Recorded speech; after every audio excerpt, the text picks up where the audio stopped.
The Grey Book is on page 56 in my collection of poems with Seren Books.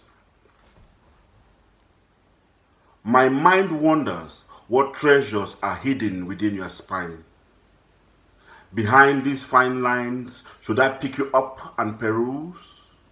My eyes see an emerald island with sea breezes. My heart beating faster with every page turn. I wonder what lies ahead. The shyness of her smile bewitches me. An umbrella-like shadow it casts upon my soul. And no, I did not dream of her, my heroine.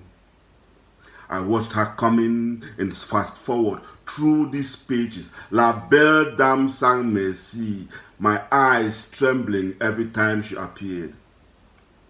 The melody of her voice. With her on horseback, we rode along a beach through coral stalagmites, picking shells in tide pools. We danced along the shorelines of a small province, using mango trees for firewood, cooking red crabs. They too were in season. Euphoria. Through these pages, I see you, charmed by your unearthly songs.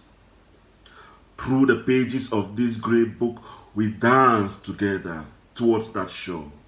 I wait, reading between the lines, slowly. Thank you very much.